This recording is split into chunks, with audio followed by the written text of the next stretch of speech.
Olá, vou dar-vos um exemplo da estrutura da análise técnico-mental com uma análise a uma ação específica e escolhi a Giga Média, o símbolo é GIGM. Então vamos avançar. Eu começo primeiro por ver o que a empresa faz naquele site do Yahoo Finance. Carrega-se aqui em Profile e vem o Business Summary e bom, enfim, depois vocês podem ler isto, mas é uma empresa que faz jogos online e que vende um software de póquer para empresas que vende não, faz parcerias, é a dona do Everest Poker, o software dessa empresa e, e pronto, tem mais uma série de sites, de comunidades online e esse tipo de serviços como o Mahjong, que é o póquer da China, jogos de cartas, xadrez, e opera em Taiwan, Macau, Hong Kong, Canadá, Estados Unidos da América. Isto aqui não está muito bem. Também opera na Europa muito. O Everest Poker é um site até muito conhecido cá em Portugal pelos jogadores de póquer. Enfim, depois vocês veem isto. Isto às vezes está um bocado desatualizado e vê-se melhor nas notícias que vão saindo da empresa, nos press releases. Normalmente vem sempre um resumo do que a empresa faz naquele momento. Esta empresa mudou muito, eu já a conheço bem. De antes era um Internet Service Provider, ou seja, dava aquela ligação à internet, mas esse negócio não dava nada, como já vamos ver a seguir. A seguir a ver o que a empresa faz, eu começo pela análise técnica e na análise técnica pelo gráfico de longo prazo, desde que a empresa está em bolsa e esta empresa entrou na bolha especulativa do ano 2000 e depois caiu imenso. É curioso que a maior parte das empresas às quais aconteceu este tipo de desenvolvimento foi porque diluíram muito o valor dos acionistas, mas este não é o caso da Giga Média, que entrou mesmo aqui com uma capitalização bolsista de uns 20 mil milhões de dólares, uma coisa mesmo absurda, e depois pronto, caiu 99%. Enfim, agora voltando aqui para coisas mais normais, isto também para demonstrar o que os fundamentalistas puros muitas vezes sofrem, porque às vezes o valor das ações não tem mesmo nada a ver com o valor das empresas. Essa é uma situação que não é sustentável no longo prazo, mas no curto prazo tudo pode acontecer. E, enfim, depois caiu imenso, 99%. Teve aqui um bull market que aparentemente não é nada especial, mas já vamos ver que é muito significativo aqui no gráfico de médio prazo. Ela subiu aqui de um mínimo a 65 cêntimos para um máximo a 25 dólares e 42 cêntimos. E isto significou uma subida de 39 bags, ou seja, 39 vezes a subida. Quem investiu lá 10 mil euros ficou com 390 mil euros. Bom, mas isto, enfim, era quase impossível apanhá-la ali no mínimo e vender ali no máximo. Isso é tão difícil como acertar no Totoloto. Portanto, tivemos aqui uma tendência ascendente. Esta correção foi difícil e meio de aguentar. Por acaso, eu lembro-me disto. Até fui salpado para aí aqui e depois não só consegui. Depois acho que eu comprei ali. Ou enfim, isso agora não interessa. Tendência ascendente de longo prazo e a partir daqui ficou numa tendência descendente quando quebrou decisivamente aqui a média móvel de 200 dias e essa tendência descendente de longo prazo ainda se mantém, embora aqui tenha exibido firmeza relativa face ao mercado em geral, porque o S&P 500, como sabem, aqui em março fez um novo mínimo relativo e a GIG não fez. Portanto, está aqui a dar alguns sinais positivos.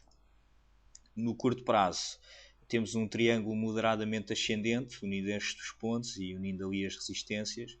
Um suporte a 5,71 mais ou menos, ele vai subindo um bocadinho todos os dias e a resistência a 6,8 também vai descendo um bocadinho todos os dias. Portanto, estamos aqui numa fase de indefinição, mas a tendência parece começar a ficar mais positiva e isso seria confirmado com uma ascensão acima desta resistência descendente. Vamos avançar para a análise fundamental, senão não temos tempo. Os testes ao balanço. Número de ações é logo o que eu vou ver e manteve-se estável ao longo dos anos, subiu só 0,83% em média por ano, isso portanto é normal, isso não tem nada. E a market cap teve esta evolução que tem a ver com a variação na cotação. Quando o número de ações não varia, porque a capitalização bolsista varia de acordo com a cotação e atingiu aqui um máximo em 2007 de quase 1.400 milhões de dólares e agora está em 337 milhões. Avançando aqui para o current ratio e o acid test, o acid test está mais ou menos igual ao current ratio, porque tirando os inventories fica mais ou menos igual. E isto parece que teve uma grande deterioração, mas não, aqui é que o rácio era anormalmente alto. E agora aqui nos 3,60 para o current ratio é saudável. Tudo o que é acima de 2 é bom, ou seja, os ativos correntes são mais do dobro das dívidas correntes. Portanto, está numa situação bastante saudável aqui o balanço. E em termos do debt to equity ratio, já sabemos que temos de tirar aqui ao equity os intangíveis, está nos 40%, o que também é uma situação saudável. Abaixo de 50% significa que mais de metade do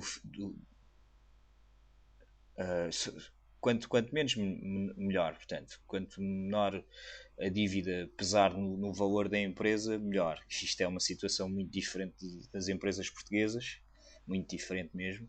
Portanto, só a dívida representa 40% do valor contabilístico da empresa, que é o shareholders equity. Portanto, em termos de balanço está tudo bem. Agora vamos aqui para o modelo fundamental histórico. Aqui temos a mesma história do número de ações, é o mesmo gráfico. Avançando. A evolução das vendas.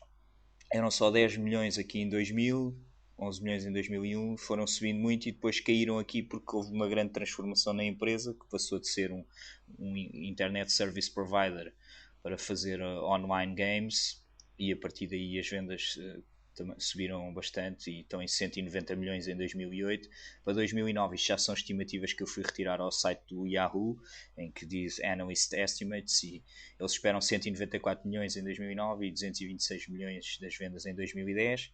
Taxa média de variação anual das vendas 39%, média da margem bruta, que é esta linha amarela. Eu considerei só estes últimos anos em que já é este negócio que é muito mais lucrativo que o anterior, 81%. Portanto, um negócio muito lucrativo. Avançando, aqui o earnings per share, quando ela era um ISP, perdia muito dinheiro, prejuízos aqui muito elevados, e depois quando mudou o seu modelo de negócio melhorou muito, e os resultados têm vindo a aparecer e foram de 74 cêntimos por ação em 2008. Para 2009 os analistas esperam só 51 cêntimos, porque está a haver, por causa da recessão, isso tudo, e a net profit margin, que era muito negativa aqui até 2003, passou positiva em 2004 e depois expandiu-se, e a média da net margin 21%, e o Price Earnings Ratio, tendo em conta a estimativa para 2010 de 83 cêntimos de lucro por ação, é de 7,4, o que parece bastante baixo, portanto atrativo. Avançando, porque a cotação mais o PER, a cotação é esta linha amarela, que é a cotação de final do ano, e o PER é a cotação a dividir pelo Earnings per Share. E que, portanto, aqui em 2004 era de 60, parecia muito caro, mas isto era porque o negócio estava a mudar completamente para ser muito mais lucrativo, e os investidores aí estavam a pagar 60 vezes os lucros, mas depois os lucros subiram imenso e a cotação também, e o PER diminuiu para valores mais normais, e aqui em 8 já parece muito atrativo. Atualmente, com o preço a que está e aquilo que os analistas esperam para 2009, o PER é de 12. Tenho que avançar mais rapidamente. Modelo de avaliação futura, aqui é que se joga tudo. Número de anos de avaliação 3, isto aqui é tudo. Cotação inicial foi a cotação de fecho de ontem 6,11, número de ações inicial 54,4 milhões, fator de diluição, como ela diluiu 0,83% por ano no passado, eu ponho aqui 1%. Número de ações final dá-me 56 milhões, receita inicial 190 milhões, que foi a receita em 2008, taxa média de crescimento anual da receita 20%, que ela tem estado a crescer a 39%, mas eu julgo que isso irá moderar quando fica com umas receitas mais altas. É mais difícil crescer a taxas muito elevadas, e eu estimo, eu diria 20% ao ano faz sentido para mim, o que dá uma receita final de 329 milhões. Margem líquida inicial 21%, como nós vimos tem sido a média, e vou parar o vídeo e fazer outro.